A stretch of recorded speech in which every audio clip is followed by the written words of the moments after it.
There we go. Perfect. Hello, Girls Love Travel family. My name is Mirna, and today I'm going to be talking to you just a little bit about my experiences traveling around the world, as well as just my life in general. So, a little bit about me. Bear with because I am extremely nervous when I have to speak in public, which is surprising because I'm also a language teacher. But it's also 3 a.m. here, so I'm a little sleepy. I just came out from a night out with boy toys, so yeah, it's a little late here. But anyway, more about me. So I'm French Canadian. I was born in a city above Montreal called Trois-Rivières. If you don't know it, not a problem. But I mostly lived in Montreal because that's where most of my family lives, which was great because it's a beautiful city. If you've never been, highly recommend it. It's east of Toronto, in case you don't know where it is. But my family's actually from Haiti. So I don't know, growing up in Montreal, it was just a little bit different than growing up compared to my African American friends from the States, just because when you are kind of the child of immigrants, there's a bit of different pressures because there's kind of this expectation that you're going to become a doctor or some type of successful degree because your parents, kind of sacrificed a lot to be able to go to a different country and give you a different future. But I loved growing up there, and there was never really a problem in terms of like diversity. Like Montreal has like a bunch of different people, great food, and everyone might have been different growing up, but everyone was equal. I have friends from all different backgrounds, and that's one of the great things I loved about living there as well. Mind you, everyone's experience in Canada can be a little bit different depending on what city that you're in. I'm in Montreal. I never really experienced any problem necessarily growing up black there, but my friend Naima, who is from Toronto, actually told me she used to get harassed by the police there all the time. Thankfully, we don't necessarily have the, I guess, police brutality as much per se in Canada, but it's still hit or miss depending on where you go, which is something that's never excusable.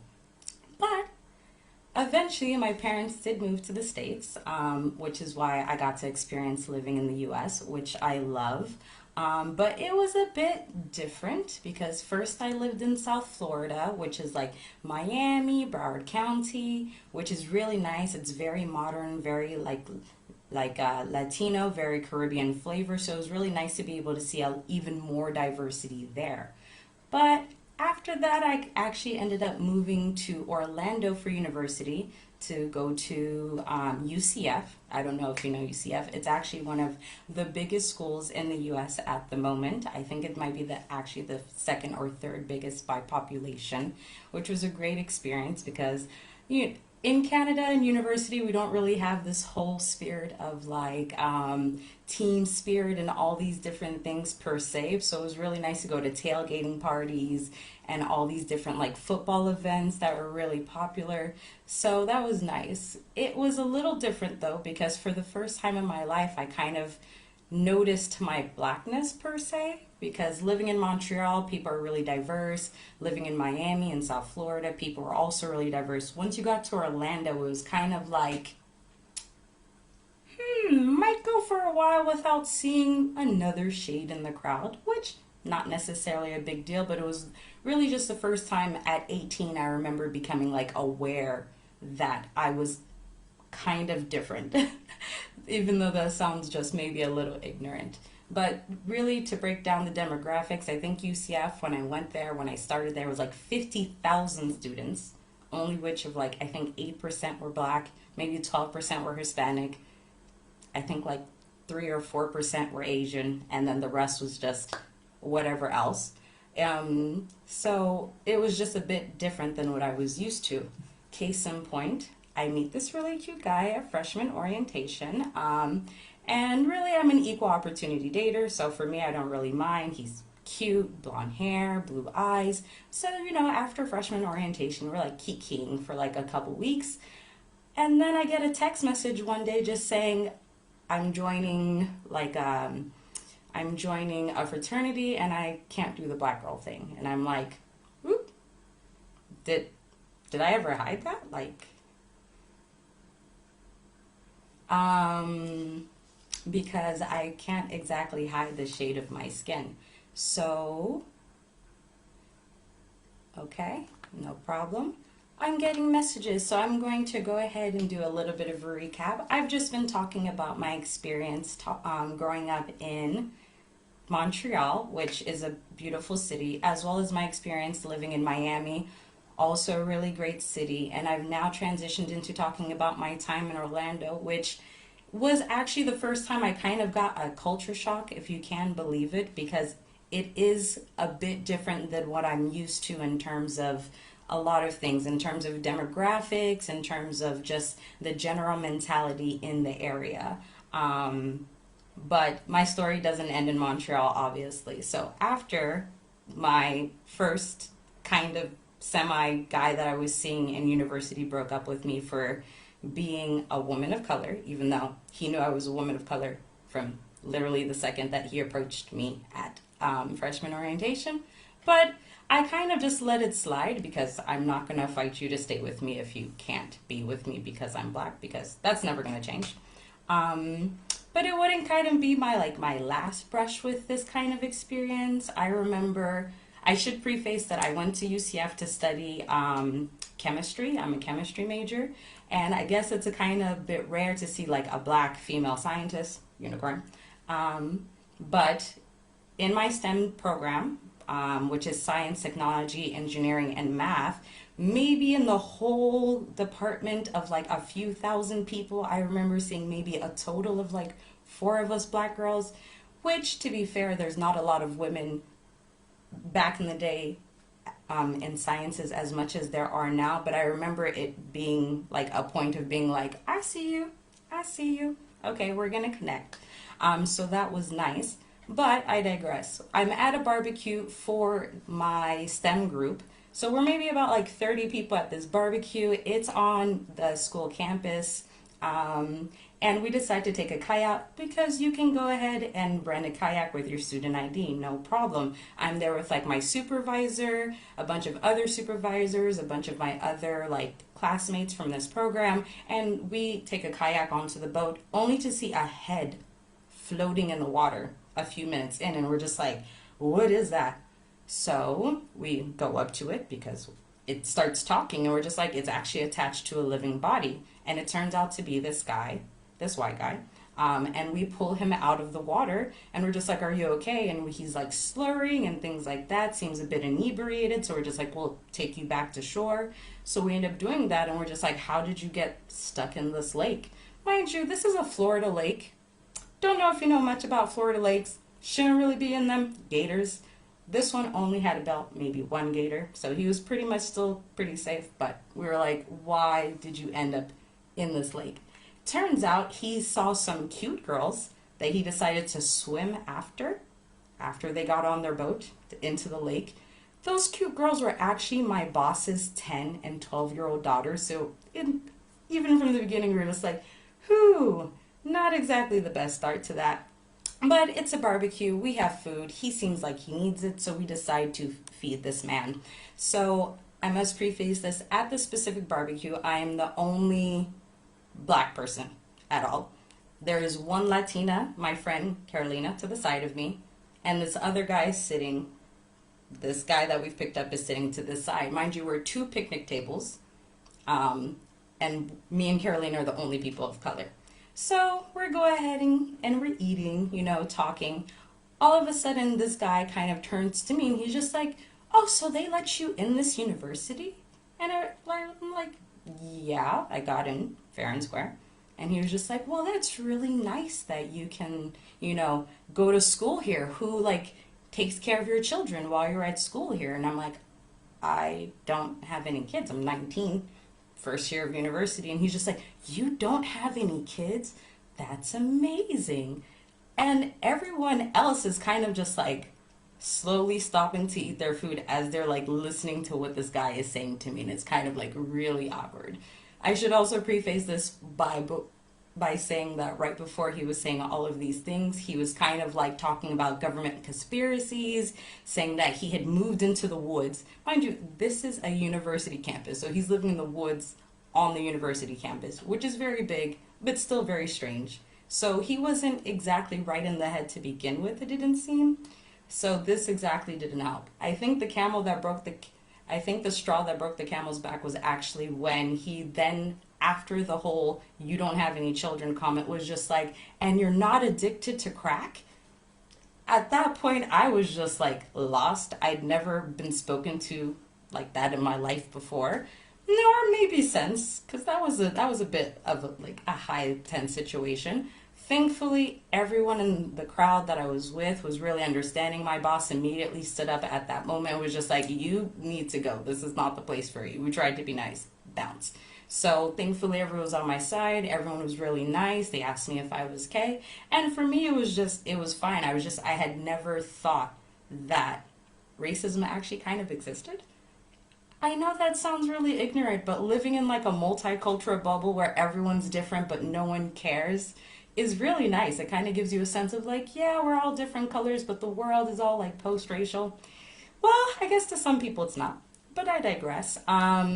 This wasn't the only macroaggressions that I would actually experience living in Orlando. There were multiple times where I was always told like, "Oh, you're so pretty for a black girl." It's like, does it need a qualifier? Don't know necessarily. Or people would always be surprised that I was studying science, which maybe it's because there's not a lot of black female scientists, like I said before, but nothing wrong with being an occasional unicorn. Or being told that I'm a great shade. I'm not too dark. Like, what does that even mean? If you see my family, we actually come in a beautiful spectrum, and I love it. I love my chocolatey little nephews and nieces all the way to my light-skinned cousins, and there's nothing wrong with that. But I know that's something that I was always dealing with, and I'm like, okay, so that's not something I can control, but it's been a part of my life since then. But thankfully, I eventually graduated from undergrad to move back to Montreal and some semblance of normality, which, like I said, in Montreal, it really depends on who you're interacting with in terms of like any racial injustice. I can only speak of one specific example to if when I've ever experienced this, because the Quebecois mentality is a little bit different than the traditional Canadian mentality. But I remember this event was during the Just for Laughs festival, which, if you don't know, Just for Laughs, biggest comedy festival in the world in Montreal. You should go. I know I'm endorsing my city hardcore, but can't help it. But my friend had actually come into town for his birthday, so I got us like VIP passes. So we were seeing like Dave Chappelle, Dane Cook. It was crazy. Afterward, we decided to go out with a bunch of my friends. So we're maybe like 10, 12 people. We go to this club. My friend gets way too wasted, starts like vomiting everywhere. Shame. So I decide to take him back to my house. Mind you, I live in the center of the city at that point, literally 2 blocks away from this club, because the club is on Crescent Street, which is our most famous party street in Montreal. So everyone in the group decides to leave, all like 12 of us. We put him in my house. We all then go back to the club. We're in the club for like another 2 hours. Like, mind you, the club is 3 levels. So it's kind of like a lot of people, hard to move around, but it's the end of the night. After those 2 hours go by, and I'm sitting on the terrace drinking water. Mind you, no one's bothering anyone. The place is about to close in 15 minutes. I should preface this by having also said that the friend that was visiting me was a black friend. I'm also black in this group of friends. No one else was a person of color. But we're sitting in a group, me, all my other white friends, and one of the bouncers comes out of nowhere and he's just like, you, I kicked you out.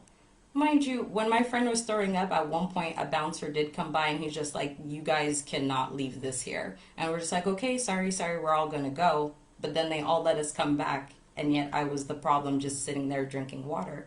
So I was just like, well, it's 15 minutes, we're gonna go. If you really want us to go now, no problem. He's just like, no, now, you have to go. So I'm holding my glass of water. He proceeds to grab my arm, spills the entire drink all over my front. At this point, I'm cold and wet, and I'm like, what the heck? He grabs me and starts carrying me out. This terrace is on a platform that is led down to the street by a set of stairs.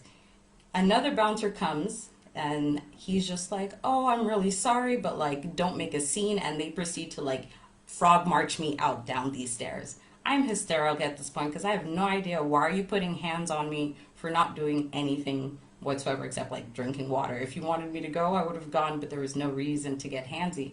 They basically tossed me out onto the street, and chances are a police car is actually rolling by at that instant. So I'm like sobbing. My mascara is probably running at this point from being manhandled. And even the police rolls his window down. He's just like, I saw everything that happened. Are you okay? Do you want to press charges? But I was just like, I don't want to let this one guy ruin my entire night out with my friends, even though it was kind of like a bit of a traumatizing experience because I don't like people putting their hands on me if I don't know you. But the fact that the police was kind of on my side already and had kind of seen what had happened and didn't think it was justified calmed me down enough to be like, it's not worth me pressing any type of charges because at the end of the day, he's just some random bouncer. It is what it is. People get thrown out of clubs all the time. I kept it moving. But like I said, that was my only one experience in Montreal. I don't want to necessarily say it was because I was a woman of color, but I was the only person of color in a group that willingly left and then came back to the same place without a problem until it was a problem. But it's okay. In Montreal, after I had moved back there, I ended up getting my master's degree in chemistry as well. And in our department, at McGill University, which is our Harvard. If you've ever seen our campus, you'll see we'll say we're the Harvard of Canada, or Harvard is the McGill of the US. That's our reputation. We have a really prestigious chemistry department, but maybe in our chemistry department we're like 400 people and we're only like 3 black people, which was fine, but once again, black scientists are not as typical as people think. But Canada's only 2.5% black people anyway, so it's actually really natural that this is the occurrence. But it was just something that was always noticeable because I would notice the other 2 black people in the department because one was another grad student, one was an undergrad, and we always have that secret look.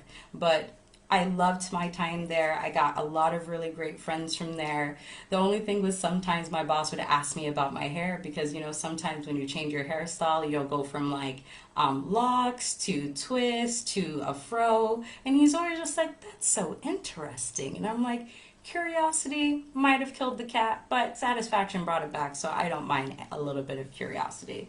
My best thing about living in Montreal, though, is it exposed me to a lot of people, especially Europeans, who travel. And that gave me the travel bug, which I definitely loved. So actually, after I moved back there, I actually had my chance to go on my first international trip outside of continental US and North America to Cuba. And I got to spend a fabulous week in Cuba.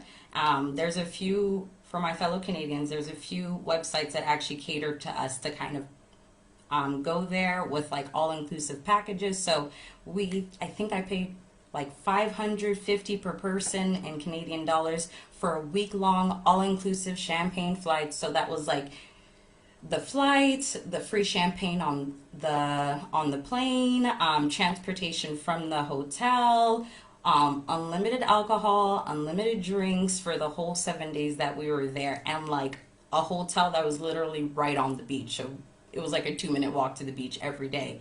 And if you haven't been to Cuba, ladies, go. The music is great.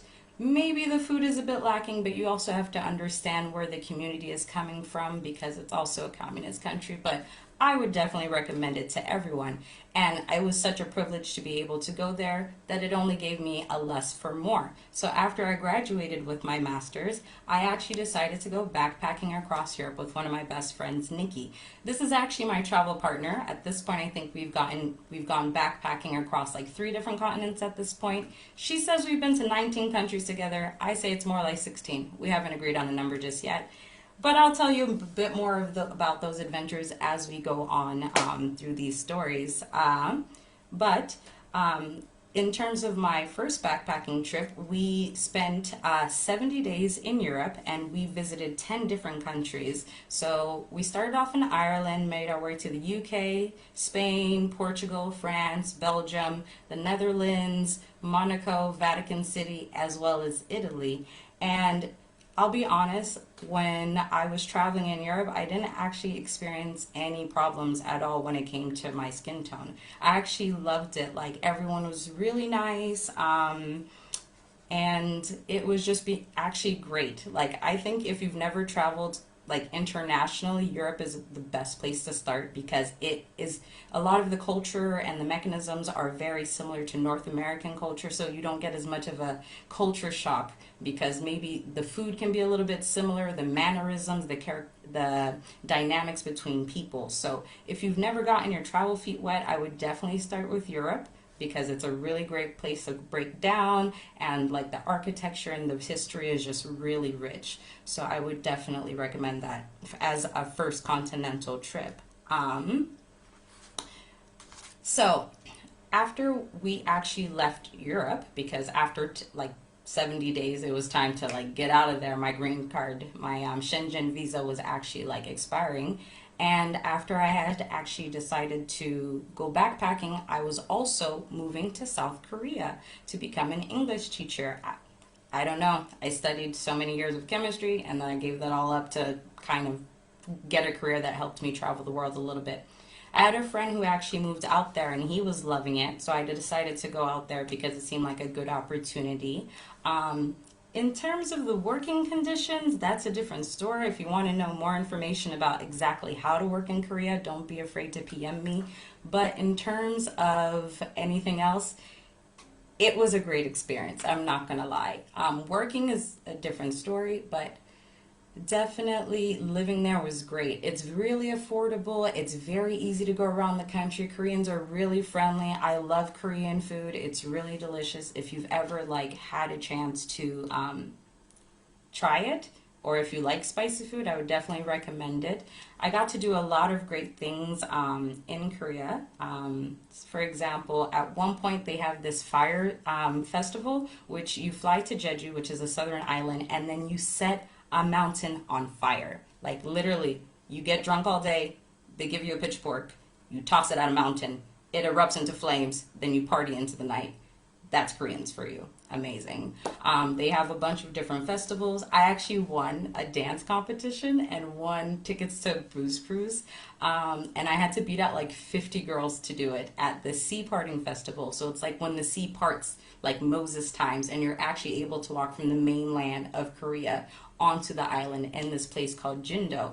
And afterwards it was this dance competition to win these tickets to a cruise. And I managed to dance my way to the crown.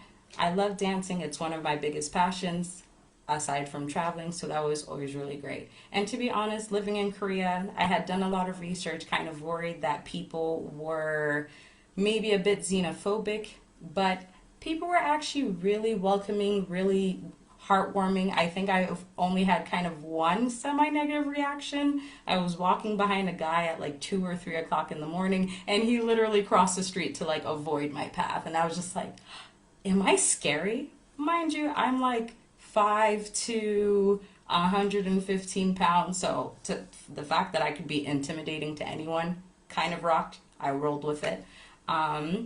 But mostly I was met with a lot of positive curiosity, maybe a couple questions here and there to like touch my hair, which I don't mind as long as you ask respectfully.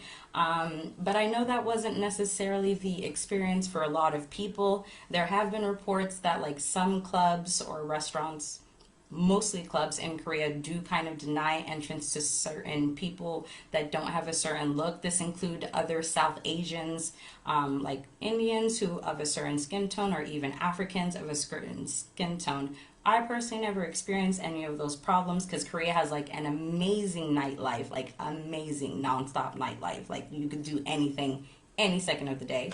But I never experienced that. But I tried to never actually give patronage to places that I heard had done this to people because I didn't want it to happen to me, nor should they have my money if they're going to act like that. What's actually really cool about Korea though is if you are I guess, an attractive person of color, you kind of are like a local celebrity because people will ask to stop and take pictures with you for no reason. It's just like you're walking down the street looking fly one day and they're just like, you must be famous. Can I take a picture of you? I remember we went to this one like tea ceremony and there was a girl there done to the nine. She was gorgeous, I'm not gonna lie. And everyone was just like, oh my God, like it must be Beyonce. I'm like, have you guys never seen Beyonce? She was gorgeous, but she wasn't Beyonce. But she got like this photo shoot with like this bus of tourists for like 20-30 minutes and she was loving it. So um, I would say go. Definitely visit South Korea. The food is great, the culture is really rich, and I don't know, it always has had a special place in my heart. I was actually planning on trying to go back to Asia because after I left South Korea, I actually went backpacking Asia afterwards. So I have a tendency to like work for a year, take the summer off, and then like travel for the next few months. So Europe was 70 days. Asia was actually 80 days, 8 countries. I started off in South Korea. I went to the Philippines, then flew to Thailand. After that, I also went to Cambodia, Vietnam, Malaysia, and Singapore, which are all amazing countries in their own respect. I'm not gonna lie, Asia, especially Southeast Asia, is a bit more rugged to navigate than Europe. Europe is a bit more streamlined, everything is paved, everything is kind of like old world meets new world, and it's a bit more advanced. In Asia, you might be roughing it just a little bit. There might not be the aircon that you're used to. There might be mosquitoes the size of like your face. You will need vaccinations. I can't even remember all the vaccinations I got to travel in Asia. I think I started off with like Japanese encephalitis, dengue fever, and as well as like months and months of malaria pills. And trust me, if you've never taken malaria pills, they give you crazy fever dreams. So be prepared for that. Um, but yeah, I met a lot of people of color from all different backgrounds while I was traveling in Asia, and everyone actually seemed to be having the best time, which I did as well. I love the Philippines. If you've never been to the Philippines, great culture, great people, incredible beaches, a lot of like adventure activities to do, like zip lining, jet skiing, really any water sport or like outdoor activity you could do. At one point we went ATVing through the jungle and I flipped over my ATV and it crashed on top of me because I'm a klutz. But learning experiences, just don't turn so hard the next time. So actually Asia went kind of really smoothly until I got to Thailand. Um, Now, I have to preface this by saying everyone who knows me knows that I love to travel, but I secretly hate Thailand. Not so secretly. For me, it just felt like as a culture that the people kind of were expecting you to always act like a tourist, which for me, when I travel, I really love cultural kind of experiences where you can interact with the locals and make it be bond with the locals, but I kind of find it a bit difficult to try and like find my local in to the culture. Mostly I was meeting more foreigners who had settled down in Thailand, which was fine in the beginning, but I spent about a month in Thailand, and I went everywhere from like Bangkok to the south, back to Bangkok to the north, back to Bangkok before like finally leaving. And it was actually on my way down that I kind of experienced my first brush with the violence that was to come. I remember like after I left the Philippines, where I traveled with a friend from South Korea, I went to Thailand to meet up with one of my travel besties, Steven. And yeah, people were just a bit aggressive. Like even when we were down in Phuket, like there's this very strong like Thai mafia kind of sentiment. And so I remember like my mobile phone got stolen, his wallet got picked one night while we were in this massive jungle party, like massive. It's in the middle of this forest. There's a river, there's a boxing ring, there's multiple dance floors, there's a dayglow forest. This party was wild. If you have not been to Koh Phangan for the full moon party or for the jungle party, definitely go if you like to party your rocks off. It's like a week worth of festivals in the southern island called Copangan. There's actually a few other islands in the area like Koh Samui, which has better beaches, but it was a dream. But case in point, we leave the south to go north, and I hook up with my other friend Nikki to travel, and we are at in Chiang Mai, which is in northern Thailand. It's a beautiful city. But what had happened was we had decided to go to the bathroom. Generally, in a lot of countries that outside of like North America, you have to pay to pee, which I guess I never got as a concept. Like, why do you have to pay to anyone to pee? But really, it's equivalent of about 5 cents. So we had been paying back and forth all night because we were in this like bar for a while. Mind you, it's the end of the night because everything closes at midnight. So we go to use the bathroom one more time. As everyone is leaving the bathroom, there's like a whole crowd of girls, and so I just start walking without even thinking about it. And in this crowd of girls, all of a sudden, I feel someone's arm, like hand on my arm, yanking me back, and I'm just like, what the heck? And one woman's like, you didn't pay, and I'm like, no one else paid. Like literally in this crowd of girls, once again, of which I'm the only person of color. Like she's like, you didn't pay. I'm like, okay, I'll pay you.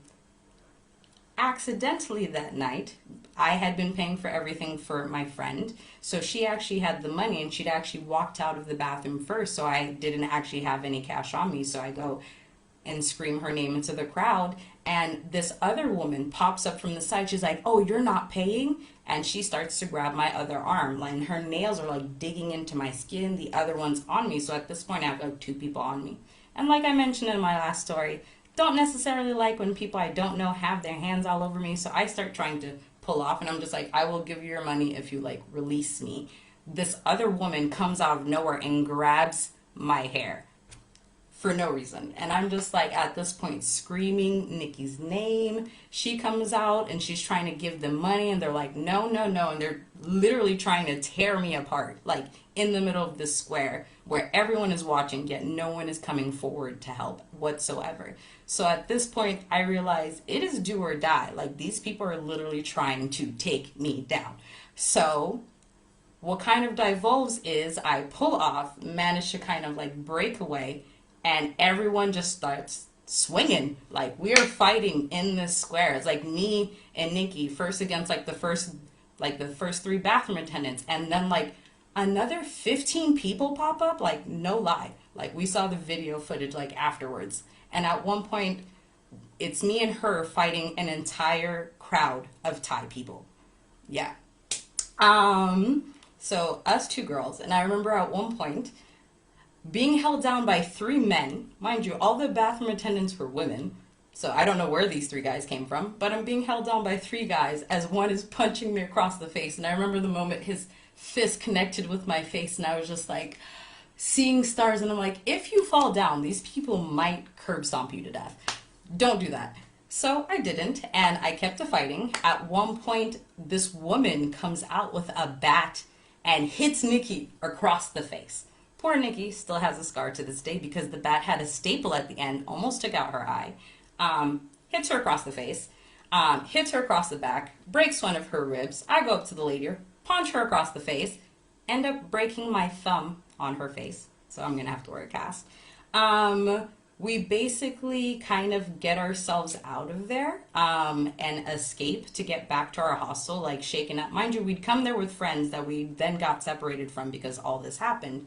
So we get back to the hostel. They're like, okay, well, we should take you to the hospital because, like I said, Nikki got hit in the face with a bat, so she's bleeding profusely. Her eye is like swelling up. So we call the paramedics, we get in the ambulance, and it was a bit jarring just because like she's screaming bloody murder, understandably, and none of the paramedics are helping us. They're actually laughing at us. Like, they're just like, ha ha ha, like, your pain, whatever. And I'm just like, could you not laugh? Because like I'm shook, like I'm scratched all to hell at this point because of all the people whose hands had been all over me, all these different things. So actually we get to the hospital and none of the doctors or nurses want to help us either, because at one point I realized my thumb is broken, so I can't write anything. And I ask a nurse, can you hold my purse? Can you hold my friend's purse so I can write down and fill her information? And she was just like, no, I'm not gonna do anything. And I was just like, are you serious? She's like, whatever. And she just like left. I asked another nurse, and no one really seemed to care whatsoever. So at one point, I looked at Nikki and I was just like, they're gonna stitch your face. You're gonna have a huge scar. My mom's a nurse. Like, I have a lot of like medical training. Would you rather I just take care of it for you? And she was like, yeah, let's get the fuck out of here. Oh, sorry, I wasn't supposed to say that. I digress. So let's get out of here. So we actually ended up leaving, going to the police station, and it turns out that they were going to be charging me with theft. Like, the bathroom attendants were trying to counter argue their attack by charging me with theft, which we did the calculations, which was for about the equivalent of 25 cents US between the two of us. This is what started the fight. 25 cents US. And so we were just like, but they attacked us, and like, yes, but at this point, like, I guess it is what it is. As a foreigner, under Thai law, if you get into a legal dispute with a local, they're entitled to take your passport until the court proceedings are over, which means you cannot leave the country in any way, shape, or form if you are in a legal dispute with a Thai citizen. Which means, well, I was not going to stay another month in Thailand, especially after all of that. So we're just like, you know what, as long as they're willing to pay our half of the fine, because another thing, when you're in Thailand and you get kind of like in trouble, even if you are the person attacked, if you're not the person attacked, there's a fine for every time the police have to be involved in a situation. And we're like, we're not paying that fine because we didn't start this. As long as they are willing to pay the fine, we'll squash this and get out of your hairs. They were willing to, the bathroom attendants, which were the only people they caught even after watching the surveillance video of the entire fight, because there was actually a surveillance camera recording the entire thing. They were only able to catch the 3 bathroom attendants because they were the only people that they knew, which was fine because we got out of there. It was kind of crazy because the next day we were supposed to go see elephants, and like the people were just like, well, we can't refund you the money because we already used it to help the elephants, and elephants are my favorite animals. And I was just like, Nikki, we have to go see the elephants, even though I had this big ass cast on my hand from my thumb being broken, and she had this big old black eye, and she was concussed from the baseball bat to the head. We ended up going to see elephants the next day, which was amazing. I never posted any of those pictures because, like I said, in those pictures, I'm all scratched to hell. She's not looking her best either. And I have to say, if my mom is watching this, sorry I never told you this story, Mom. I didn't want you to worry. Forgive me. We'll talk about it later. But the rest of my trip across Asia was amazing. After that, we went to Cambodia, and Cambodia is amazing. The people are great, really warm-hearted. I loved my time there. Vietnam was even better. Delicious food, super friendly people, and actually it was my first time after that to be able to go solo backpacking, because I spent 2 months in Asia being lucky enough to travel with friends, and I later spent 1 month solo backpacking. So I went solo backpacking to Laos, Malaysia, and eventually Singapore, which was really great because they all had really diverse food and amazing people, and I made a lot of actual local friends who I still talk to this day. I was actually planning on going back to Asia this summer, but with this whole, Rona situation, that we'll probably have to wait until 2021. So, to my friends out there, I will come see you next summer. I guess the only time in the rest of the trip that in the rest of my Asian trip that I kind of did experience anything was as a group. It was more foreigners versus natives, just because we did go to a karaoke bar when we were in Saigon, and they refused to let us get a room. We are a group of foreigners, of all shades, white, black, Latino, as well as Asian of a different ethnicity, not Vietnamese. And they refused. They were just like, no, even though a group of Vietnamese had just walked in and they got a room, no problem. But that was the only other occurrence in terms of that. So I forgot to mention that when I was backpacking when I was backpacking Europe, I actually ended up meeting my current SO, That was 5 years ago because I backpacked Europe in 2015 and then Asia in 2016. So in 2017, he convinced me to move to Spain, which I did happily, and this is where I'm coming to you from at 3 a.m. Actually, now it's like 3:40. And here I have to say that the way people deal with I guess diversity is a bit different because Europe is very homogenous, especially Spain. Here it's not that anyone is like overtly aggressive about anything. It's never that. You'll mostly just maybe get a few stares because my boyfriend is Spanish, which means he's white, which I didn't actually know when we got together. I just assumed he was Latino like every other Spanish speaking person I met in Miami. Spanish people aren't Latino, they're Hispanic. I learned something new. And maybe here you might get called negra or morena, but it's mostly just because like people here are really blunt. Morena actually means brunette, and I'm like, aren't most black people brunette by association? But literally everyone in the country is a brunette, so it's not really a term of negativity. It's just like, I see you, I see that you're a color, but it doesn't necessarily matter. To be fair, there are a few instances of black-faced here, which I guess is not seen as racist here because they think it's not kind of rooted in any of those things. Personally, mostly you'll see that during Carnival season.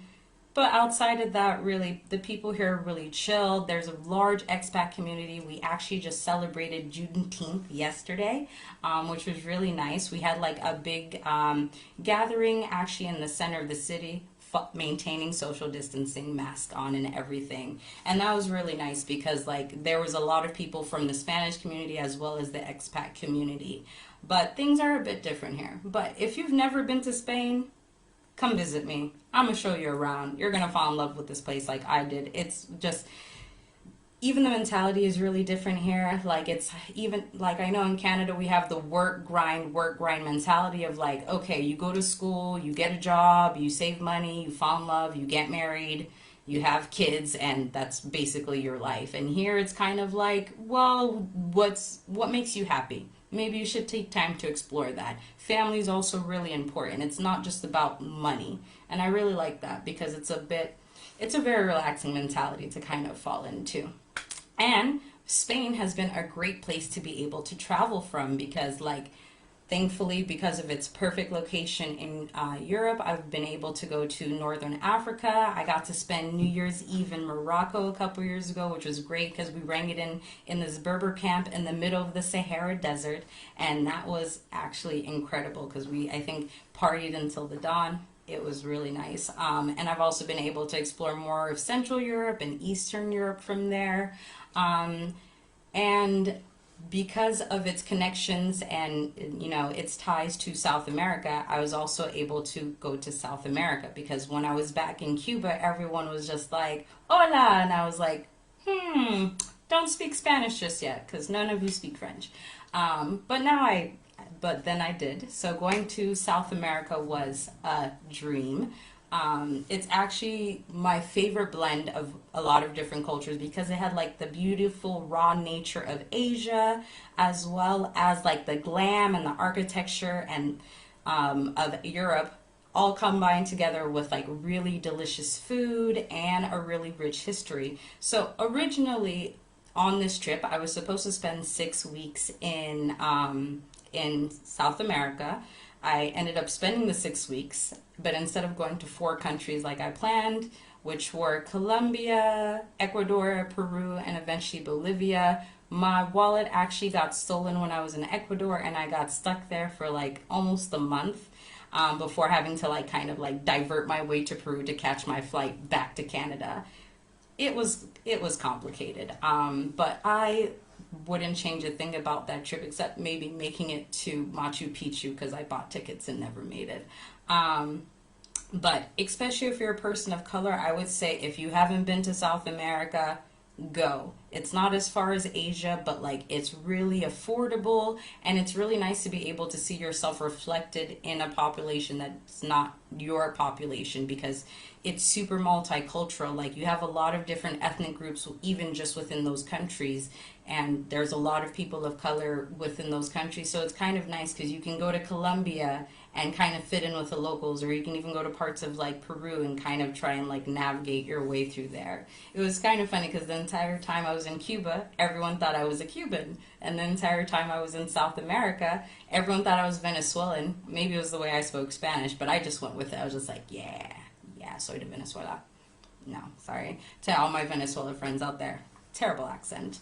But I think actually in South America, it kind of had, there was the opposite effect. It was great because I got always treated with respect because I looked like a local, but I remember traveling with my friends. Once again, Nikki, because she's my girl. We always go traveling together.